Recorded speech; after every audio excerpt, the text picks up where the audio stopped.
of people that are still friends with the people that they went to school with generally aren't as successful. Hello and welcome to Whatever Happened to the Gentleman.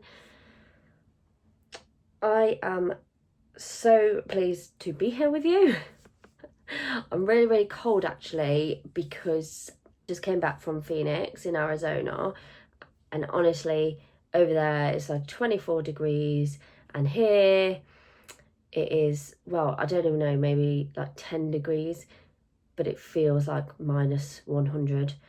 So I'm having to sit here with a jumper and a cardigan because it's really cold and I'm adjusting. But it leads very quickly on to today's episode, which is all about why you should be taking a solo trip without anyone else, and how that will help with your discovery of who you are. So this was my first solo trip out of the country. I have been doing retreats in the UK for quite a while now, where I would go and meet people that I didn't know before. But this one was the first one where I was like, right, I'm going out of the country. What I found was I found a group of people anyway. I nearly didn't go. I had a conversation with Alan. You all know who Alan is. If this is the first time you are finding me, I'm Sam Morris, by the way. I don't think I actually introduced myself. Alan is my husband. I had a conversation with Alan about, I don't think that I should go.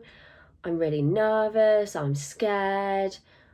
I won't know anyone. I don't want to sit by myself eating dinner. And then I had a conversation with my mom about it, and she said, well, you flew to a different country with the kids, so, you know, why are you so worried about going by yourself? You was the sole grown-up in charge of these children, and you flew to Canada. You're going to be fine. So I was like, okay, I'm going to do this.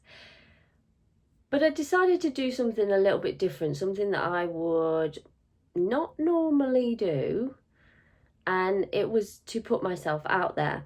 We have a Facebook group for the group that I'm kind of part of, the community that I'm part of coaches, and I put in that community, I'm sitting in Heathrow Airport, is anyone else here? I had 6 different people message me from that, who were all on my flight, and I spent the next 4 days with them. I didn't eat alone once. Other than actually, no, lunch. One of the days at lunch, I went out by myself and I just sat in the sun and ate and kind of reflected on myself. But other than that, I met people because I did something different and because I went somewhere by myself. And the whole experience has changed the way that I look at everything in my life. It's made me realise that sometimes as humans, and I talk about this in my programs and I talk about this with my one-to-one clients all the time, that our unconscious mind keeps us stuck in things. It keeps us linked to habits, even if they're unhealthy habits. You know, how many times do you continuously eat bad food for you? You know it's bad. It's no different to when you surround yourself with people that don't fill your life with joy. It's just a habit. Habits are really difficult to break. My habit of sticking with people that I know, not doing things different, not putting myself out there and introducing myself to people because it doesn't naturally come to me. has changed everything. And we all do this. We all put fear in front of us so we don't do certain things. We all stick with the same group of people. And I think Jason Greystone said, I've spoken about Jason before, but Jason Greystone said that the majority of people that are still friends with the people that they went to school with generally aren't as successful, and I'm sure there were studies done, but generally aren't as successful as the people that moved on, got new friends, found new people, and challenged people who said things that were not right, didn't fit with who they are. Those people grew way, way more financially, with their lifestyle. The people that they were around made them happier, because, you know, we all want to live a good life. So I went and did that. On day one, I went to the botanical gardens in Phoenix with these group of people. Then we had a business conference. I say business very loosely. I am one of many that are in James Wedmore's community. And over the 3 days that we were at this business conference, yes, I did learn a few things, but I actually learned way more about myself than I planned on doing. And I also bent a metal spoon with my mind. Some of you will say Sam has gone crazy. My daughter asked me if I had been taking illegal drugs.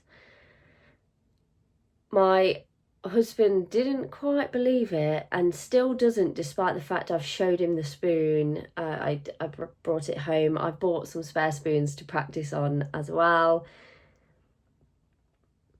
But that whole experience is because I did something different, and I went and I took a trip by myself, and I got to be just me. Not Sam the podcaster, not Sam the mom, not Sam the wife, not Sam the daughter, the friend, the sister, because we all put on these different versions of our personality because of the people that we are around, because of the roles that we take in life. Those roles mean that sometimes we can't be completely ourselves. When you go on a solo trip with no one, you just get to be who you are. There are lots of companies out there that you can book a solo trip on, so keep yourself safe. I'm not saying just randomly go and don't tell anyone where you're going or anything like that. There's lots of companies out there that are specifically for solo travelers. Or if you are part of a business, if you work somewhere that you think you could go on a self-development retreat, conference, whatever it is, don't invite anyone else and just go by yourself. You will get to be who you are without all of those outside influences, the people around you.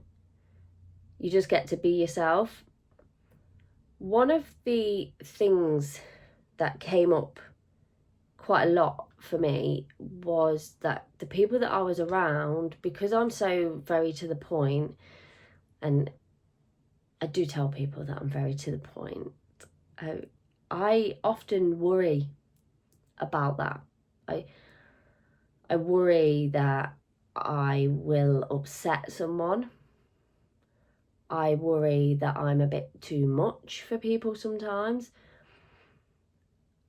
And all of these people that I was around told me things about myself. These new people that were meeting just me for the first time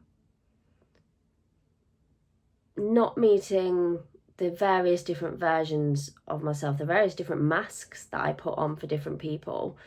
They were just meeting me, and every single one of them taught me something about myself. And one of the people, I'd said, I don't like to come across as though I am bragging,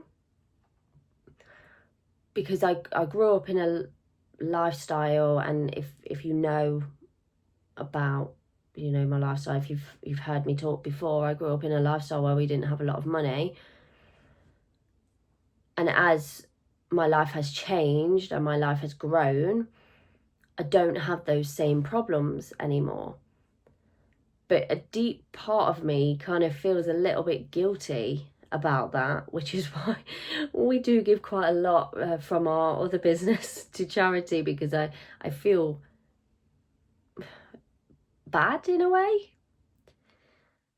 And I said to one of these wonderful women that, you know, I don't want to come across as I'm bragging. And she said, you need to stop doing that. You don't come across that way in any way. That's not the way that you come across. And I was like, thank you for that. And she said, I think you needed to hear that. And I really did. I really did need to hear that. And that's what happens when you go places by yourself.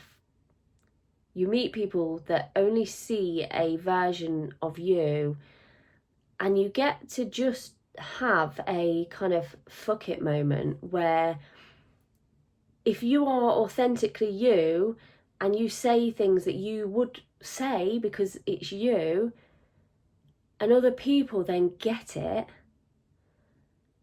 and you can be open with those people, because realistically, if they don't like you, you never actually have to have any contact with them ever again. So you can just say how you feel. And then they open to you, and, you know, they open their arms to you and they say, you're great. They tell you things about yourself that you needed to hear. And then you chat with them and you learn stuff that you didn't ever know. The first lady that I met, Sarah, is a menopause coach. And she taught me lots of things that I'm not at the stage of going into menopause, but I know it's not that long, and I know that there's certain things that I need to start planning for. And she taught me about things like memory loss. You could just lose your memory. I didn't know that. I have a lot of people around me that are going through menopause at the moment, some way earlier than they probably should have. And now, from the things that I've learned from Sarah, I can be a better friend. I can be a better family member because of those things. And then I came home and I told Alan about it. And so when I go through it, he can be a better husband because he can understand it a little bit better. Because I learnt these things from random strangers that I never ever would have known had I not have gone on this trip. So I encourage you today to look at where you could go. Maybe not take the biggest step. If you never travelled outside of the country before, leaving the country is like an extra kind of obstacle that you probably don't need to go through right now. Book something different in your area. Find a group, find something you're interested in, generally something that is going to lift you up rather than make you feel down, a well-being place, and just go. And just say to yourself, I'm doing something different this time. And go find out how liberating it truly is to just be yourself and to have other people tell you that that's okay. Go and do it. Send me a message on Instagram. I was going to say WhatsApp. Please don't send me a message on WhatsApp because you don't have my number. Well, maybe you do. Send me a message on Instagram. I am at the Sam Morris, so the in the UK, the Sam Morris C. I'd love to hear what you're doing, what something different you are doing so that you can be the best version of yourself and find the people that you're supposed to be around. That's it for whatever happened to the gentleman today. I am not doing a long one. I just wanted to come and jump on because I've got a lot of energy from my spoon bending and my meditation, and I also had an out of body experience which I may tell you about on a later episode. If you want to hear about that, message me, because I'm a bit unsure of whether people will welcome that, because it is something that my logical brain, this side of my brain, is actually struggling to comprehend what actually happened. But if you do want to hear about it, just let me know. I have a wonderful self-love blueprint. If you are trying to get onto a journey of self-discovery and of, attracting the person that you're supposed to be with, it does start with loving yourself. I have a self-love I can't even talk today. A self-love blueprint for you. I will link that. Go down and you'll find it. I would love for you to go through that because you deserve it. Go do something different. Let me know what that something different is, and I will see you in the next episode. Thank you very much.